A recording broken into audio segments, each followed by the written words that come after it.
Hello everyone, स्वागत है आप सभी का। उम्मीद है आप सभी लोग अच्छे होंगे, आप सबकी पढ़ाई अच्छे से चल रही होगी। आज की वीडियो में हम भारत के महान समाजशास्त्री श्री एम.एन. श्रीनिवास जी के बारे में चर्चा करने वाले हैं। और वीडियो में सबसे महत्वपूर्ण बात यह होगी कि इनकी पुस्तकों का एक व्याख्यात्मक अनुक्रम प्रस्तुत किया जाएगा, जो कि आपके एग्जाम की दृष्टि से काफ़ी महत्वपूर्ण है। और ये भी बताएंगे कि उन पुस्तकों का भारतीय समाज में और भारतीय समाजशास्त्र में क्या योगदान है। तो वीडियो को पूरा देखिए ताकि आपको टॉपिक अगर समझ में आए। अगर हम समाजशास्त्री एम.एन. श्रीनिवास के बारे में बात करें तो भारत के ये प्रख्यात समाजशास्त्री थे। इन्होंने भारतीय समाज का अध्ययन किया, जाति व्यवस्था और सामाजिक परिवर्तन का गहन अध्ययन किया। इनकी प्रमुख पुस्तकों का जो कालक्रमानुसार विश्लेषण है, आगे देखिए। पहली पुस्तक आपकी स्क्रीन पे, religion and society among the Coorgs of South India. बहुत इंपॉर्टेंट पुस्तक है, कई बार एग्जाम में पूछी जा चुकी है। ये पुस्तक लिखी गई थी 1952 में। ठीक है, कब? 1952 में ये पुस्तक लिखी गई थी। इस पुस्तक के मुख्य विषय के बारे में अगर बात करें तो ये पुस्तक उनकी डॉक्टरेट थीसिस पर आधारित थी, जिसे इन्होंने ऑक्सफोर्ड विश्वविद्यालय में रेडक्लिफ ब्राउन के निर्देशन में लिखा। और साथ ही इन्होंने दक्षिण भारत के कुर्ग समुदाय की धार्मिक प्रथाओं, सामाजिक संरचना और रीति रिवाजों का इस पुस्तक में विस्तार पूर्वक विश्लेषण किया है। इस पुस्तक के अगर हम योगदान की बात करें तो पहली बार भारतीय समाज को संरचनात्मक प्रकार्यात्मक दृष्टिकोण से देखने की कोशिश की गई है। बहुत इंपॉर्टेंट टॉपिक है, एग्जाम में अक्सर कई बार ये पूछा गया है कि भारतीय समाजशास्त्र में किस पुस्तक में पहली बार भारतीय समाज को संरचनात्मक प्रकार्यात्मक दृष्टिकोण से देखने का प्रयास किया गया है। या ये भी पूछ सकता है कि श्री एम.एन. श्रीनिवास की किस पुस्तक में सबसे पहली बार स्ट्रक्चरल फंक्शनल अप्रोच को अपनाया गया। ठीक है, तो ये बहुत इम्पॉर्टेंट पॉइंट है। दूसरे योगदान की अगर बात करें तो संस्कृतिकरण की अवधारणा का प्रारंभिक रूप इसी अध्ययन में उभर कर सामने आया। तो इस दृष्टिकोण से भी ये पुस्तक काफ़ी महत्वपूर्ण है। दूसरी पुस्तक आपकी स्क्रीन पे, caste in modern India and other essays, जो कि लिखी गई थी 1962 में। ठीक है, कब लिखी गई थी? 1962 में। इस पुस्तक के मुख्य विषय की अगर हम बात करें तो इस पुस्तक में जाति व्यवस्था के ऐतिहासिक और आधुनिक संदर्भ को समझने का प्रयास किया गया है। यानी इसी पुस्तक में इन्होंने जाति व्यवस्था के ऐतिहासिक और आधुनिक संदर्भों को समझने का प्रयास किया गया। इसमें कई लेख संकलित हैं, जिसमें जाति व्यवस्था के लचीलेपन और उसमें हो रहे परिवर्तनों की चर्चा की गई है। तो ये पॉइंट काफ़ी महत्वपूर्ण है, यानी जाति व्यवस्था में हो रहे परिवर्तनों की चर्चा इसी पुस्तक में की गई। योगदान की अगर हम बात करें तो आधुनिक भारत में जाति व्यवस्था कैसे कार्य कर रही है, इस पुस्तक में प्रकाश डाला गया। दूसरी विशेषता की अगर बात करें तो जाति गतिशीलता, कास्ट मोबिलिटी की अवधारणा को इसी पुस्तक में स्पष्ट किया गया। तो दो योगदान काफ़ी महत्वपूर्ण है। और तीसरा है, जाति और राजनीति के संबंधों की समीक्षा की गई है इसी पुस्तक में। बहुत इंपॉर्टेंट पॉइंट्स हैं सभी, आप ध्यान से देखिए। तीसरी पुस्तक है social change in modern India, जो कि 1966 में लिखी गई। ठीक है, social change in modern India. तो इस पुस्तक के मुख्य विषय की अगर हम बात करें तो यह पुस्तक भारतीय समाज में परिवर्तन की प्रक्रियाओं को समझने पर केंद्रित है। यानी भारतीय समाज में हो रहे परिवर्तन की जो भी प्रक्रियाएं हैं उनको समझने पर केंद्रित है। इनमें श्रीनिवास जी ने संस्कृतिकरण, पश्चिमीकरण अवधारणाओं को पूरी तरीके से परिभाषित किया है इसी पुस्तक में। योगदान की अगर हम बात करें तो इसी पुस्तक में इन्होंने संस्कृतिकरण, निम्न जातियां उच्च जातियों की परंपराओं और रीति रिवाजों को अपनाकर सामाजिक गतिशीलता प्राप्त करती है, इसी पुस्तक में ये बात इन्होंने कही। दूसरी योगदान की अगर हम बात करें तो पश्चिमीकरण ब्रिटिश औपनिवेशिक प्रभाव के कारण भारतीय समाज में आए बदलावों का अध्ययन किया गया है इसी पुस्तक में। तीसरे योगदान की अगर बात करें तो सामाजिक परिवर्तन के कारणों और प्रभावों का गहन विश्लेषण किया गया है। देखिए जितने भी योगदान है काफ़ी महत्वपूर्ण है, सब कहीं ना कहीं किस एक क्वेश्चन का निर्माण कर रहे हैं। चौथी पुस्तक है द रिमेम्बर्ड विलेज, जो कि लिखी गई थी 1976 में।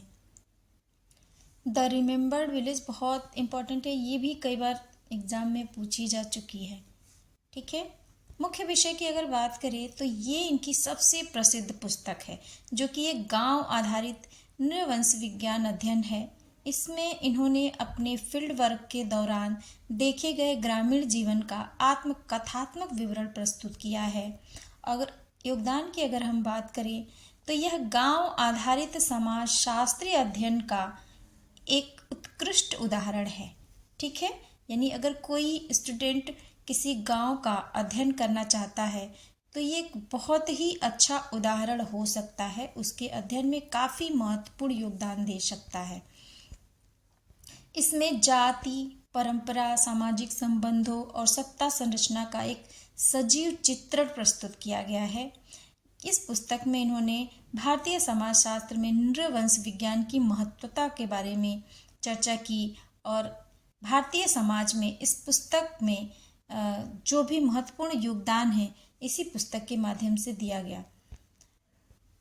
नेक्स्ट जो पुस्तक है वो है इंडियन सोशल स्ट्रक्चर, जो कि 1980 में लिखी गई।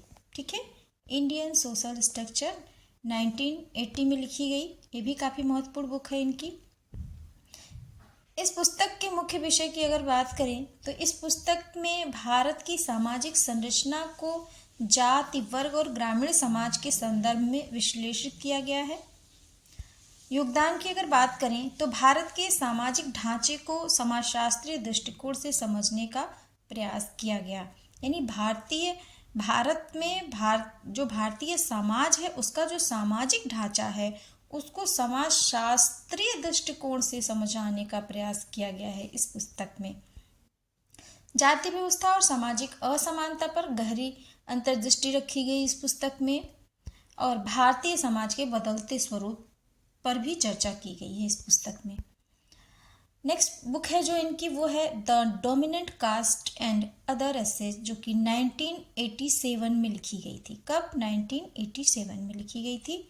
मुख्य विषय की अगर बात करें तो इस पुस्तक में प्रभावशाली जाति यानी डोमिनेंट कास्ट की अवधारणा को प्रस्तुत किया गया था। ठीक है, एक बार और देख लीजिए, the dominant caste and other essays. इसी पुस्तक में इन्होंने प्रभावशाली जाति यानी डोमिनेंट कास्ट की बात की।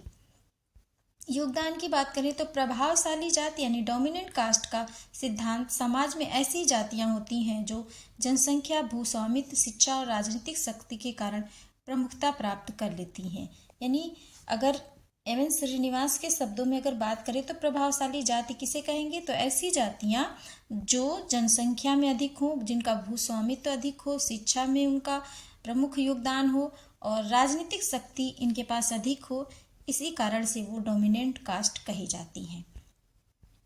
ग्रामीण समाज में सत्ता संरचना और जातिगत गतिशीलता का अध्ययन किया गया इस पुस्तक में और भारतीय समाज में शक्ति संतुलन और सामाजिक परिवर्तन को भी समझने का प्रयास किया गया था इस पुस्तक में। नेक्स्ट पुस्तक है village, caste, gender and method, 1996 में पुस्तक लिखी गई। मुख्य विषय की अगर बात करें तो इस पुस्तक में भारतीय गांव, जाति व्यवस्था, लिंग यानी जेंडर और समाजशास्त्रीय अनुसंधान विधियों पर चर्चा की गई है। ये भी काफ़ी महत्वपूर्ण पुस्तक है और ये लाइन काफ़ी इम्पोर्टेंट है। ठीक है, अनुसंधान विधियों पर चर्चा की गई है। योगदान की अगर बात करें तो गांवों में सामाजिक संरचना और जातिगत गतिशीलता का अध्ययन किया गया। लिंग आधारित सामाजिक असमानता का विश्लेषण किया गया इस पुस्तक में और साथ ही समाजशास्त्रीय अनुसंधान की पद्धतियों और उनकी चुनौतियों पर भी विचार किया गया। अगली पुस्तक है Indian society through personal writing, जो कि लिखी गई थी 1998 में और इस पुस्तक की सबसे महत्वपूर्ण बात यह है कि ये मरणोपरांत प्रकाशित हुई थी। तो ये भी अपने आप में एक क्वेश्चन है। मुख्य विषय की अगर बात करें इस पुस्तक की, तो इस पुस्तक में एम एन श्रीनिवास के लेखों और अनुभवों का संकलन किया गया है, जिसमें उन्होंने भारतीय समाज को व्यक्तिगत दृष्टिकोण से प्रस्तुत किया है। योगदान की अगर बात करें तो इस पुस्तक में भारतीय समाज और संस्कृति पर उनके गहरे विचार संकलित किए गए हैं और साथ ही सामाजिक परिवर्तन और जाति व्यवस्था पर उनके व्यक्तिगत अनुभवों और शोध निष्कर्षों का विवरण प्रस्तुत किया गया है। निष्कर्ष देख लेते हैं। कुल मिलाकर के निष्कर्ष के रूप में हम यही कहेंगे कि श्री एम एन श्रीनिवास की पुस्तकें भारतीय समाजशास्त्र में मील का पत्थर मानी जाती है। उनकी प्रमुख अवधारणाएं संस्कृतिकरण, पश्चिमीकरण, प्रभावशाली जाति आज भी समाजशास्त्र और नृविज्ञान में महत्वपूर्ण स्थान रखती है। उनके अध्ययन ने भारतीय समाज की जटिलताओं को समझने में महत्वपूर्ण अभूतपूर्व योगदान दिया है।